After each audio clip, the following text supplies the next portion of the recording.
Hello and welcome to a new series of Talk Solent, the talk show where we discuss and scrutinise a variety of articles from our Solent region with a bit of national and international too, of course. On today's talk panel, a musical panel today, musicians Mike Andros-Zayas from Southampton, who we've met many times before, and Pete Aves from Salisbury for his first time on the panel today. Music to start with today, and you might say that musical duo Into the Ark are now living the dream, having gone from busking to fame on BBC The Voice, coached by Sir Tom Jones. Well, they'll be supporting Tom himself in his tour of stately homes and castles this summer. Taylor Jones and Dane Lloyd will be performing with Tom here in Hampshire at Stansted Park near Rowlands Castle. Now, of course, shows like The Voice and XFactor do divide opinion quite sharply.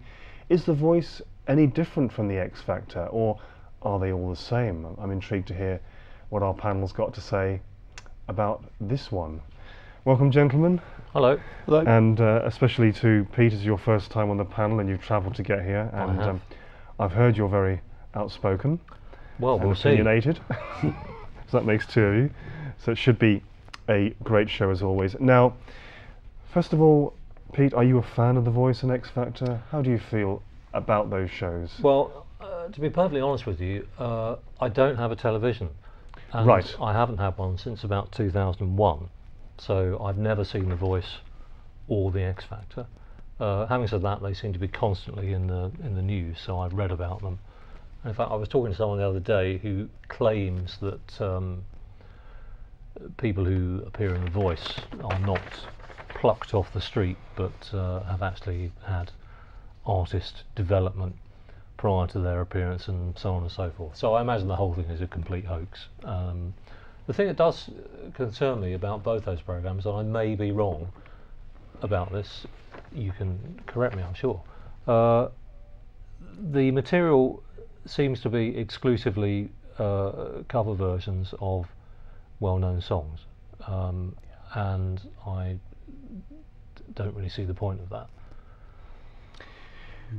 Do you feel similarly to Pete, Mike, about the XFactor and The Voice? What are your feelings on those types of shows? I think there's a lot of good realistic opinions you've given on there. I often felt, I mean, I've never overly tuned into them, but I think from what I've seen, I think there's a bit more compassion in The Voice, and they're not chewing you up as much as, say, what the XFactor or Pop Idol with Pete Waterman used to do. So I think The Voice is handled a bit more friendly-like, but I take your point in very high regard that they could use a little bit more of their original talent rather than maybe covering a whole stack of songs, because I think it instigates more talent from someone if they can come out with their fresh material. Well, I mean, the industry relies on songs. If there were no songs, then there'd be no songs for them to sing. They'd run out of imagination. Yeah. So if you're not creating new work, then... And we've seen so much over quite recent years when there's a lot of acts that somehow make it into, say, the top of the pop situation, and they are taking bits from old songs that came out in the 70s and 80s and even earlier. And it's interesting to the point that they're obviously lacking certain imaginations and ideas, and I think there's a lot of people that probably aren't so recognised that can go into the studio and make something 100% original. And if we lot can do it, surely they'd be able to. Pete? I think the song actually is slowly dying as a form, in the same way that the album is dying as a concept, rather than a concept of a concept album. But people don't consume music in the same way anymore. No, people go from...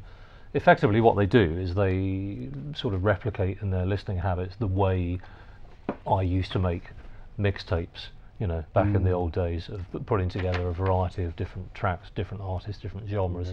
That's how people listen to music now. I heard a French pop artist recently who's been around for, I don't know, maybe 20 years, saying that the physical record industry is dead, she said. Would you agree with that? Well, essentially, yes. I mean, we get kind of mixed messages. On the one hand, we're told that the sales of vinyl are increasing, which indeed they are. What is dead, really, I think, is the relationship between the performers and the audience. There used to be an understanding that a performer would create something for mass consumption would mass produce an article, and that the consumer would pay for that. That relationship no longer exists. The consumer basically wants as much product as possible for free. The marketplace has become incredibly crowded because everyone now has the means of producing music. Very good point. You know, Very good point. Is The Voice, Mike, a classier show than the X Factor?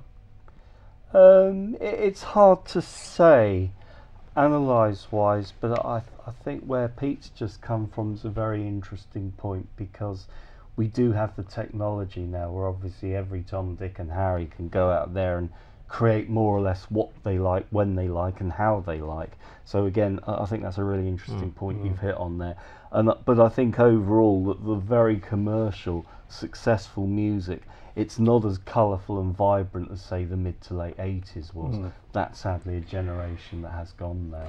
Well, this performance, this tour, will be coming to Stanster Park near Rowlands Castle on Wednesday, July the 18th. Wednesday, July the 18th, not far from Portsmouth. And of course, Tom Jones headlining that. Are you a fan of Tom Jones? I like Tom Jones a great deal. I think he's performed some excellent records over the years and done very well, actually. Yeah, I would say I'm a fan. Yeah. Are you a fan of Tom Jones? Yeah, I like Tom Jones. Yeah, I've never worked with him, unfortunately, but you know, I do. Well, you've said it. You never know. Well, if you're out there, Tom, I'm free next week. He's not going to be far from here. Well, yeah. He's always come across July. as very nice, I think, on The Voice. He said a lot of positive things about a lot of people, and he didn't send anyone directly away disappointed. I think he had a very nice way of visualising and you know, getting on with the people. I think he came across as a nice guy. I don't know if you gentlemen would agree, but he seems to come across as very diplomatic, as very sensitive to other people's feelings. I think there was a compassion he definitely had. It's hard to imagine him, if you like, getting angry or aggressive, isn't it? I'm sure everyone has a temper, and I don't think Tom Jones would be somebody you'd overcross. I should think he's got a streak in him that could turn, but that's the same with everybody. But I think, like as I say, with any of us, there's a very nice side that I think most of us display most of the time. Yeah. The Isle of Wight now, and NHS News. The Isle of Wight County Press this week highlighted a death at St Mary's Hospital, one of 20 categorised as serious incidents between September and December last year. The article is asking whether negligence is the main factor here, and also talks about fatalities linked with what's known as inappropriate transfers between wards. So should people be more worried now, and is reform of the NHS more urgent than ever? Gentlemen, starting off, not always easy, with a yes or no, should people be more worried now than before if they're going into hospital? Pete Aves. Well, I think the answer to that is that a hospital has always in some ways been the last place you want to be if you're unwell. Whether it's got worse, I don't know. I think the problem is actually that they can't get the staff. They can't get the staff because they don't pay the wages, and because nursing is not valued as an occupation in the way that it should be. Mike Andros, should we be more worried now than before? Is it any worse now than before? Well, it's an interesting comment I mentioned a bit earlier today, that obviously the population of the world is increasing, so again there's more people to deal with in medical forms like there are in everything. But yes, I think with the increase of the human influx as a whole, it's led to obviously more anger, more suspicion, more hate, and there are negative vibes going on with just the general increase of everything, and I think it is making a lot of people feel alert and on guard.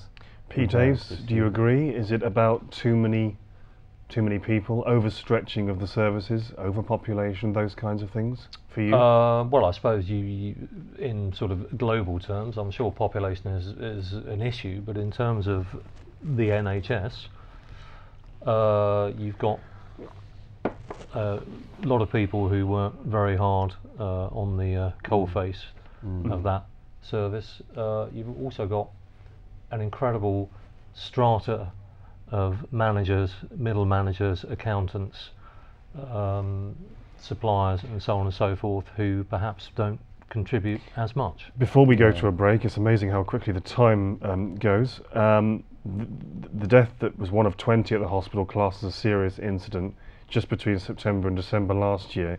In this particular article, it's talking about a patient who passed over after their oxygen cylinder was set but not switched on, according to a report released by the Isle of Wight NHS Trust. Another example, a patient, after being admitted to the intensive care unit from theatre in a critically ill state and with multiple organ failure, died. Observations were not performed hourly and the patient died shortly afterwards. And as we mentioned a few moments ago, other patients have died following treatment delays and what's known as inappropriate transfers between wards or transfer delays to specialist units. So delays and kind of shunting people around. There's clearly a lot of negligence which is going on at present. Well, I think that also, as with so many areas of working life, the skills base is declining. One of my best friends is married to a nurse. She's been a nurse for probably 30 odd years. She gets newly or partially qualified people to work with, and she says they're clueless. You know, they take someone's temperature, they misread the temperature on the device and record it, and it's actually a temperature which would indicate that the patient is dead. You know, so there's just a lack of ability. So 30 seconds left before we go to a break. In a kind of yes or no answer, do situations like this highlight the urgent need for a change in the way the NHS is run, a change in the way it's funded? Probably. Some people are being, I would think, overworked and doing too many long hours. So that's a yes, Mike? Yeah, without taking enough breaks. Yes, it needs to be about healthcare, not middle management. Agreed. Thank you very much. Excellent. If you want to let us know stories that we should be talking about, then don't hesitate to email us on talk@thatssolent.com or tweet using the hashtag TalkSolent. Back with you again very shortly after this.